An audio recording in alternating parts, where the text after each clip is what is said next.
There's a question nobody asks when they land a good job. They ask about salary, benefits, vacation days, maybe the culture, but nobody asks the most structurally important question of all. What happens to my income if this single relationship ends? Because that's what a job is. It's a relationship with one counterparty. And your entire income, every bill you pay, every expense you carry, every plan you're building toward, depends entirely on that one relationship staying intact. We call that income security. It isn't. Right now, depending on which survey you look at, somewhere between 24 and 67% of American households are living paycheck to paycheck. The range is wide because the definitions differ, but even the conservative end of that range is a quarter of all households. 1 in 4 families where, if the paycheck stops for even 60 days, the architecture of their financial life starts to collapse. Here's what's strange about that number. It's not describing people who are lazy or irresponsible. A lot of those households include people with degrees, full-time jobs, decent salaries, people who, by every cultural metric we use to define financial success, are doing everything right. And there's still one layoff, one health event, one company restructuring away from crisis. So either those people are bad at managing money, which is what most personal finance content implies, or there's a design flaw in the system they've been taught to rely on. And the more you look at it, the more obvious the design flaw becomes. Let's go back to basics for a second. What is income structurally? Income is a flow of value arriving at regular intervals. That's it. The source of that flow is a separate question, one that most people never think to separate from the definition. When someone says, "I have a stable income," what they usually mean is, "I have one source of income that has been consistent so far." That's not stability. In systems terms, that's a single point of failure. It's the equivalent of a city with one road in, one power line, and one water pipe, and calling itself resilient because none of them have broken yet. Actual income security, the kind that functions as a system, not just a streak of luck, looks different. It's multiple flows from multiple sources, with different risk profiles, different dependencies, and different vulnerabilities, so that when one input disrupts, the others continue. That system exists. Wealthy families understand it intuitively, often having inherited both the assets and the mental model. But it doesn't get taught in schools, it doesn't come with your onboarding packet at your new job, and it's almost never the frame used in mainstream financial advice. Here's the mechanism that makes a job feel like security, even though it isn't. When you take a job, you receive something psychologically powerful, a recurring proof of stability. Every 2 weeks, a deposit arrives, predictable, reliable. And over time, that rhythm gets mistaken for the thing itself. The proof of income becomes synonymous with income security. But there's a contract underneath that rhythm, and it has a termination clause. Your employer can end the arrangement. The company can be acquired, restructured, or shut down. Your role can be automated, offshored, or eliminated. And when that happens, the income, every dollar you'd planned around, every recurring obligation you'd built on top of it, stops immediately. What makes this particularly interesting from a systems perspective is that employment concentrates risk in a way that most people don't recognize because the payout is so consistent.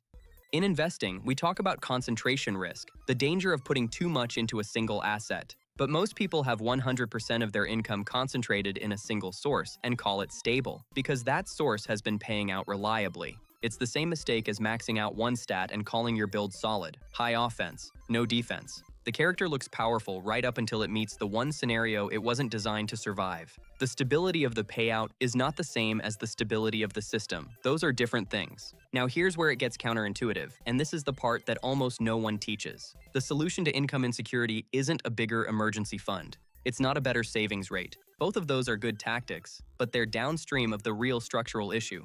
You can't save your way into income security if you only have one income stream. You're just building a larger buffer before the same cliff. The actual solution is architectural. It's building income that doesn't come from the same source, income that operates on a different mechanism, has a different risk profile, and doesn't disappear when one relationship ends. Think about how this plays out in systems design. When engineers build infrastructure that needs to be resilient, they don't just make the single point of failure more reliable. They add redundancy, multiple paths, failover systems. The question isn't, how do we make this one pipe stronger?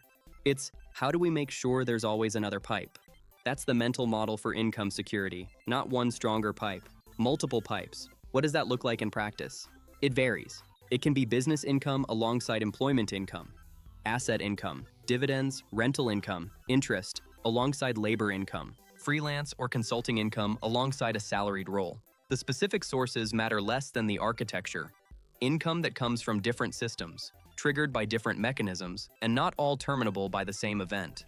Now here's the uncomfortable math. Most income-building advice starts from the wrong place. It starts from the question, how do I earn more? When the more fundamental question is, how do I reduce my income's single point of failure risk?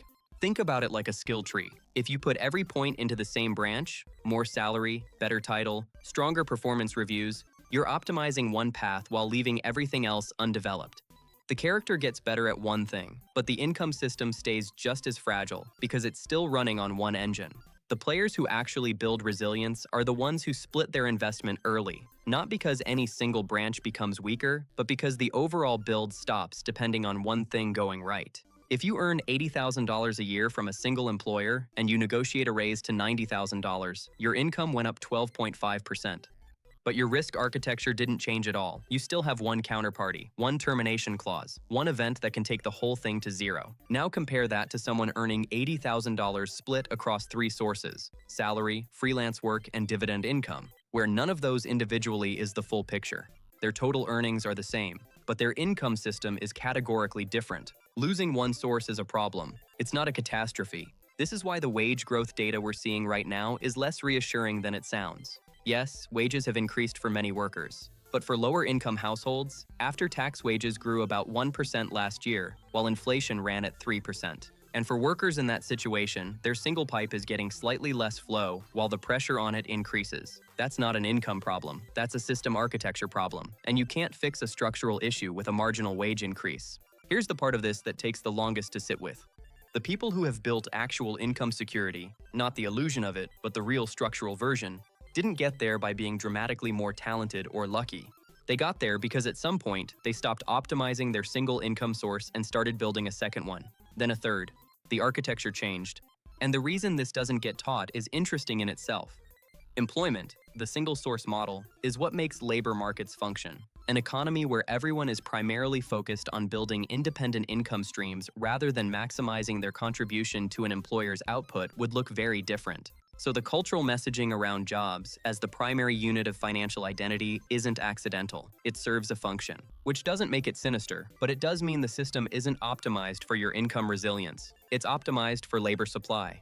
Understanding that isn't cynical, it's just how systems work. The incentives of the system and the incentives of the individual don't always align, and when they don't, the individual who sees the misalignment clearly has an advantage over the one who doesn't. If this kind of breakdown is what you're looking for, mechanisms over motivational content, structure over surface, that's exactly what 8-Bit Economics puts out every week.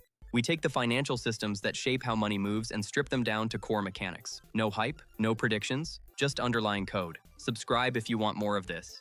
Hit like if this changed how you're thinking about something, and drop a comment with your take.